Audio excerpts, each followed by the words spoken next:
बोली सियावर रामचंद्र भगवान की। हमारे पूज्यपाद गुरुदेव भगवान कहते थे क्या राक्षसों की कथा सुनना, बस जब तक राम जी की चल रही तब तक करो। बोली सियावर रामचंद्र भगवान की जय हो। अंगद को भगवान ने भेजा, जब रावण नहीं माना तो प्रभु ने क्या किया, आकर के अंगद ने सूचना दी, भगवान से कहा प्रभु बिना युद्ध के बात नहीं बनेगी। भगवान की राम दल की 4 टुकड़ी बनी, 4, और चारों दिशाओं से लंका को घेर लिया। एक दिन में, पहले दिन में आधी सेना समाप्त कर दी रावण की।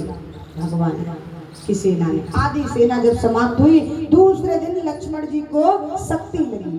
शक्ति तो कुछ नहीं लगी, मेरे राम जी को लगा कि लक्ष्मण जी ने इतना समय हो गया, 14 वर्ष के लिए कहा था ना कि सोऊंगा ही नहीं, स्वप्न तो तब आएगा ना जब सोऊंगा। भगवान को लगा बरसों बरसों बीत गए, मेरा भाई सोया नहीं है, इसलिए विचार किया कि शक्ति के बहाने से यदि सोने को मिलता है तो सो जाने देना चाहिए। दूसरे दिन लक्ष्मण भैया को शक्ति लगी। अगले दिन कुंभकर्ण आया, भगवान ने कुंभकर्ण का वध किया, और उससे अगले दिन मेघनाथ आया, भगवान ने मेघनाथ को गति प्रदान की। बोली सियावर रामचंद्र भगवान की। उससे अगले दिन रावण स्वयं चलकर आया भगवान से युद्ध करने। भगवान बार करते हैं पर रावण का सिर कटता है, जाता है।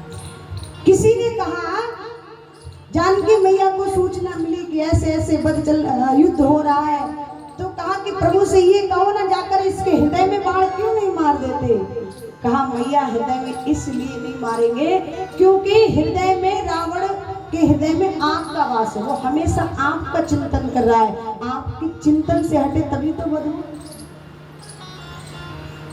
और आप प्रभु राम के हृदय में बैठी हो, और राम से ही सारी सृष्टि है। यदि बाण लगा तो रावण को लगेगा, तो आप उसके हृदय में बैठी हो, आपको लगेगा, और आप राम जी के हृदय में बैठे राम जी को लगेगा, और राम जी को लगा तो पूरी सृष्टि नष्ट हो जाएगी। बोली सियावर रामचंद्र भगवान की जय हो।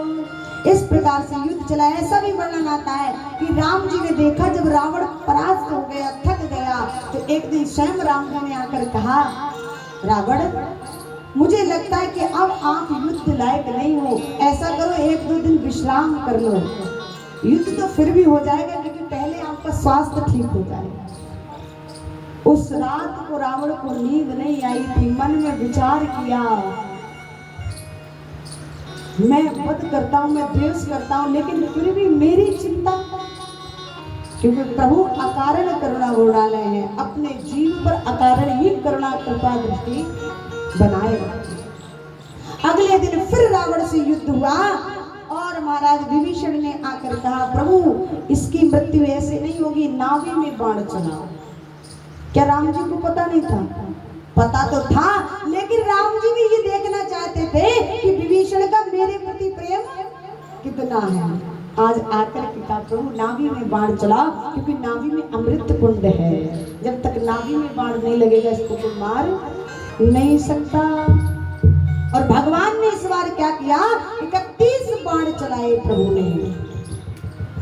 20 बाणों ने 20 भुजाओं को काटा, 10 बाणों ने 10 सिरों को काटा, और अंतिम जो बाण था 31वां बाण वो जाकर नाभि में लगा।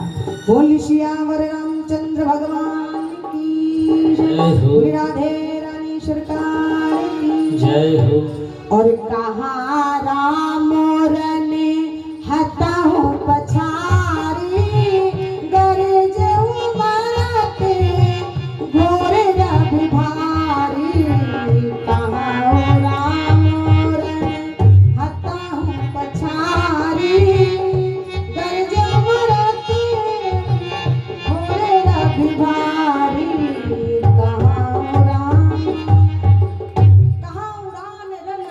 पछारी, इतने पर भी जमीन पर गिर जाता, फिर भी कहता राम तू किधर है, मैं तुझे नहीं छोड़ूंगा। भगवान मुस्कुराते। लक्ष्मण जी ने